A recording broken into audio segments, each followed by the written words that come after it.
Ek wil hê ons moet vandag kyk na die verhaal weer van Jakob. En ons ken die verhaal, ons weet hoe hy vir sy broer Esau bedrieg het en dat sy lewe toe in gevaar is, want Esau het gesê dat sodra sy pa dood is, gaan hy definitief dan vir Jakob doodmaak. En sy ma het dit gehoor, en sy ma gaan na sy pa toe, en sy kom ons stuur hom na my tuisland toe, daar wat ek vandaan kom, dat hy 'n vrou vir hom daar gaan soek. Want sy het gekyk na haar seun Esau se vroue, en hulle het vir haar en Isak baie verdriet veroorsaak. En sy sê, kom ons stuur hom na my broer Laban toe, sodat hy vir hom 'n vrou kan gaan soek. En so gaan Jakob. En op pad daarheen lê beklip en slaap. In die nag droom hy en hy sien 'n leer opgaan tot die hemel en engele wat op en af beweeg. Seëninge wat hulle vanuit die hemel uit vat en bring tot op die aarde. En God sê vir Jakob, Jakob, ek onthou die beloftes van jou pa. Ek onthou die seëning wat oor jou uitgespreek is. En die belofte wat ek vir jou oupa gegee het, sal ek nooit vergeet nie, want God vergeet die beloftes nie. Hy sê, jy sal geseënd wees, alles wat jy aanraak. En Jakob word wakker en hy besef die grootheid van God. En hy besef dat God hom nie sou teleurstel nie. Want hy moes vreemd gewees, hy het nie sy oom geken nie, hy het nie die land geken nie.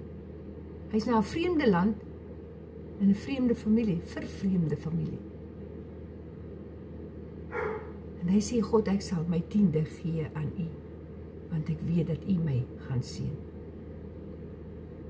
En langs die pad kom hy by 'n put, en hy vra vir die mense wat vir hulle klein gee, water gee. Hy sê, ken julle 'n man met die naam van Laban? Hulle sê, ja, hulle ken hom, en die dogter wat nou daar aanstap is sy dogter.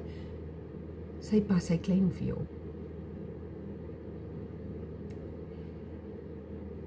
En Jakob is met oop arms deur sy oom ontvang. En hulle het toe besluit op 'n loon, maar Jakob sê toe, gee vir my jou dogter Rachel as vrou. Want Jakob het vir Rachel lief gekry. Dan staan daar, die 7 jaar was vir hom soos niks, omdat hy baie lief was vir Rachel.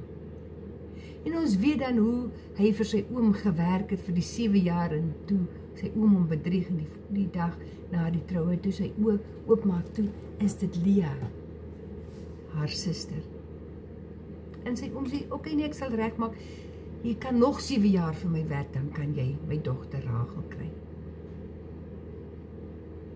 En so werk Jakob nog 7 jaar, en hy kry sy dogter Rachel as vrou. Maar dan staan daar dat hy baie ryk geword het, sy oom, omdat God Jakob raak gesien het, het sy oom baie ryk geword. Sy kleinvee het vermeerder. Want God seën sy kinders. God seën net sy kinders nie, hy seën die omstandighede en die plekke waar sy kinders werk. Daarom wanneer jy in 'n werksplek is, dan moet jy weet dat omdat ek hier is, seën God. Maar dan lees ons hoe daar wedywering tussen Lea en Rachel was. En toe Rachel se moeder skoot toe is, toe sê sy, maar ek gaan nou slavin gee, sodat ek 'n kind kan hê. En toe Lea se moederskoot later nie meer vrugbaar is nie, toe gee sy ook haar slavin, so die wedeiering teenoor mekaar, maar toe later het Rachel swanger geword en Josef gebaar.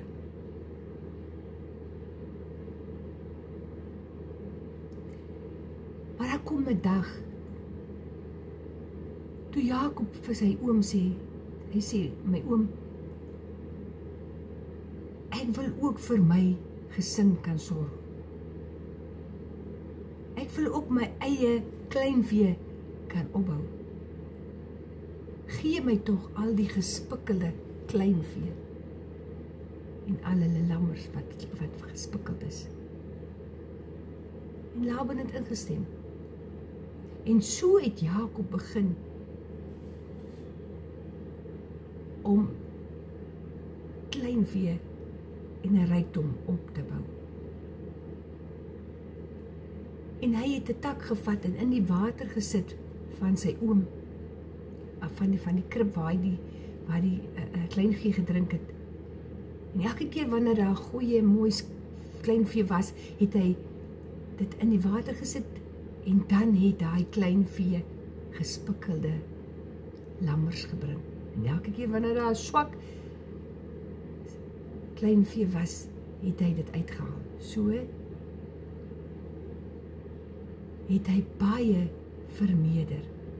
En daar was jaloesie ook van die kant van Laban se ander kinders.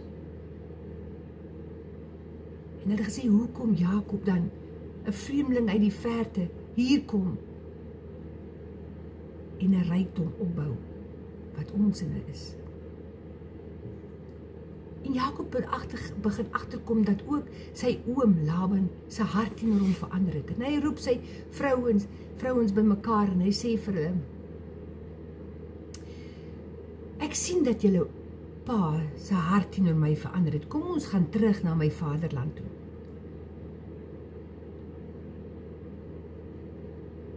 Hy sê, julle het gesien hoe ek vir hom gearbeid het.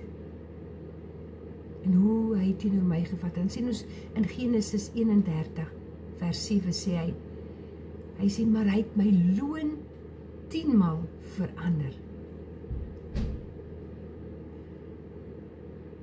Hy sê, maar God het nie toegelaat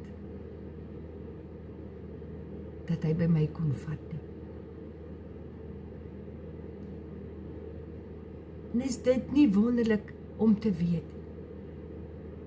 Dat maak nie saak wat mense aan jou doen nie, maak nie saak wat se planne mense vir jou beplan nie, om jou ondergang te verseker nie. God sal nie toelaat dat mense by jou steel nie. Want het God besluit het om jou te seën, dan sal hy jou seën. Maak nie saak hoe nie. Om God te vertrou ten spyte van omstandighede, om God te vertrou ten spyte van hoe jy sien jou baas met jou werk, en hoe jy wil uitwerk. Om God te vertrou ten spyte van die feit dat beloftes wat aan jou gedoen is, nie nagekom word nie. Want hy sal nie toelaat dat daar by jou gesteel word nie. En wat kan ons leer van Jakob? Wat het hy gedoen om so die guns van God te wen? Ons het die guns van God deur Jesus Christus. Daar is sekere riglyne in die geeswêreld, daar is sekere beginsels wat nie wette is nie, maar beginsels. En een van hulle is, wanneer ons gee, ontvang ons. Wanneer ons saai, dan gaan ons oes. En dit het al in die kerkwêreld so 'n moeilike onderwerp geraak, want mense sê ek het nie, nou moet ek gee. Alles in die min wat ek het. Maar die beginsel is wanneer jy gee, ontvang jy. En omdat Dawid gegee het, het hy ontvang.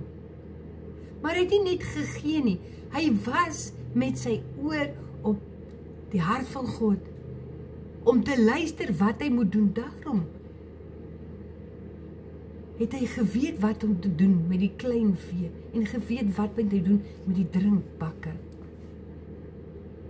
Wanneer jy met jou hart, met jou oor op die hart van God is en sy stem hoor, sal jy hoor wanneer jy moet links gaan en wanneer jy moet regs gaan. En wat jy in die omstandighede moet doen.